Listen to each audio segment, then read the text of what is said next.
I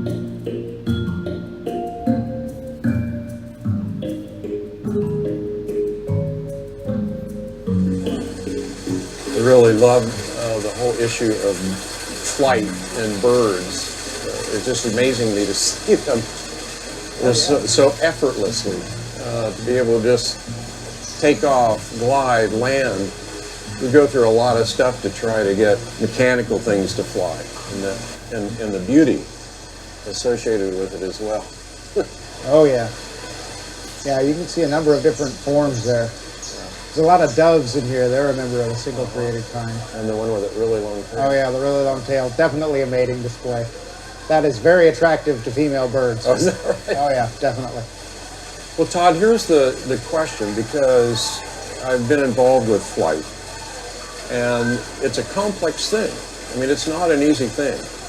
When we try to take some mechanical thing, you have to have an aerodynamic structure, you have to have a propulsion system, you have to have really light wings, control surfaces, all of those things, and it took us a long time before we could just get one up, and yet we see these creatures, very different creatures, that have that capability. Yeah. Yeah.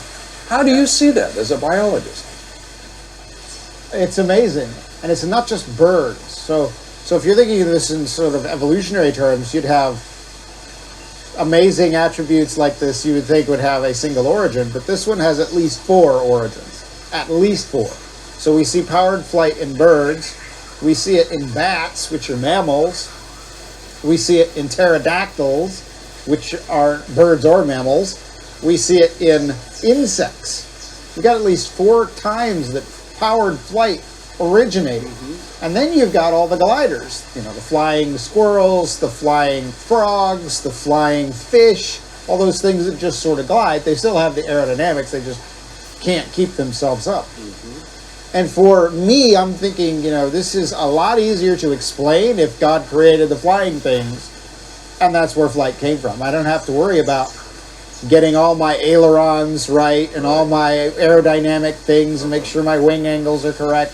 We don't have to think about that more than 4 or 5 or however many times in evolution, because we just have one origin of flying things on day 5 of creation. It seems to me a lot simpler way of explaining things. So we obviously have a radical difference here between these two paradigms when it comes to the issue of flight. Yeah. So the conventional paradigm, that ability to fly is still coming out of that one trunk, isn't it? It's got to evolve somehow, yeah. And so it's going to evolve multiple times. It'll evolve in the bats. It has to evolve in the birds. With the creation model, you just have one origin of flight because God designed things to fly. All of those complex attributes that all have to be right, well, that's because God made them all that way just to be right. So when we look around, we would expect to see possibly multiple created kinds of birds, and that's exactly what we see. So we've seen here, we've got these dwarf geese and this teal, which is kind of like a duck. That's a single created kind. We've got a number of doves in here. Oh, I just flew through. That was awesome. A number of doves in here, those are also members of a single created kind. So there's diversity once you have the ability to fly, but the ability to fly isn't the thing that's being generated during that process. It is a unique designed feature of these creatures. So the conventional paradigm would have to somehow come up with the flight characteristics in various places to bring them to where they are. Yeah, and it's got to get all of them, right? So it's got to have it's got to be light, it's got to have a big wing surface, it's got to have some kind of flapping ability. Sure. All that sort of thing has to be all in place before they can start flying. Now they might, and the hypothesis is, they start on trees and they jump off and they start as gliders, and then they learn how to flap their wings and then keep themselves up off the ground. But yeah, flight's a complicated thing. It's an amazing And even thing. when you look at an insect, radically different, of course, from a bird, I've often thought just how complex a mosquito is, that he has the ability to fly and land, to detect its target, to recognize a threat. all of that built in a tiny little creature. A tiny little creature that barely has a brain, right? Barely has a brain. And somehow it can do all those things and still fly. Todd, do we have evidence in the fossil record that helps us understand any of this, or does it make it more complicated? Well, that's a good question. So I got one right here. I got a model of a very famous fossil. This is Archaeopteryx, right? Yep, we've seen it. So this, yeah, of course you have. This is from the British Museum, or the original is in the British Museum. Beautiful fossil. It's got beautiful flight feathers on both wings. You can see the beautiful flight feathers on the tail. But you can also see up here on the wings it has claws, which is not something that we have in modern birds. Modern birds don't have claws on their wings. We also see there's a long bony tail, which is also another attribute that's absent in modern birds. They have little stumpy tails. And when you look up really close, you'll see the mouth is full of teeth, which is not something that we see in modern birds. So in fact, in that respect, this thing is more similar to dinosaurs than it is to modern birds. But is it a dinosaur? That's the question, right?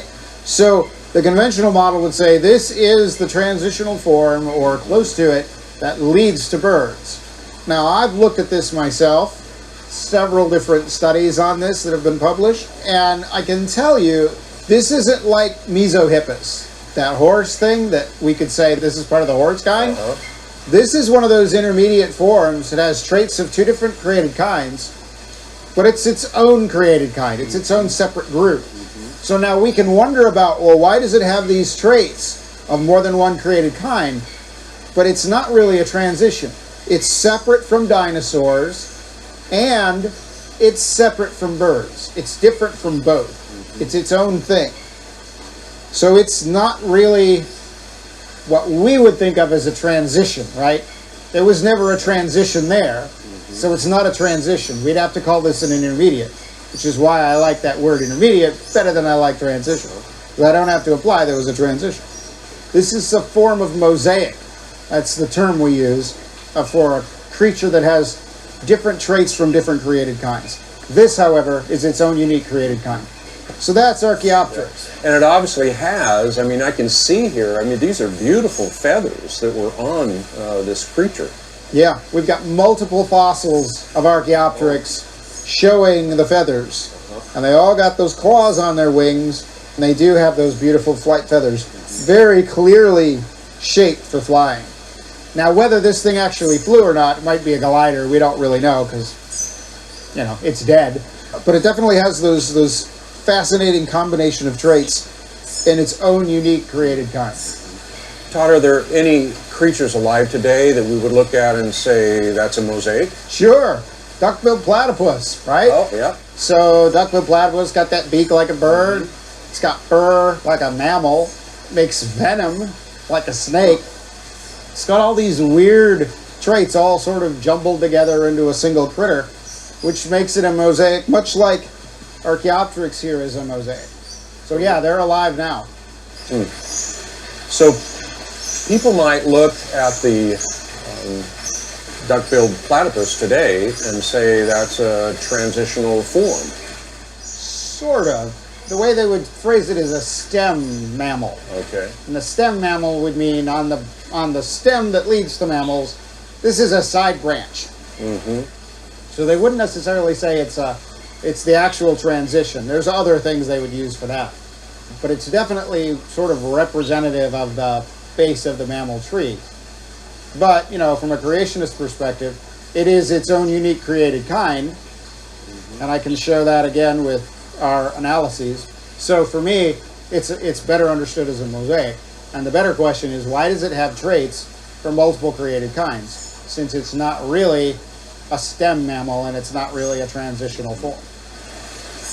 And so that question is, how does it have all of those traits? And the answer is, I don't know. I wish I And did. that's good. Is it a research topic Yeah, for it's one a of great our... research topic for the next generation.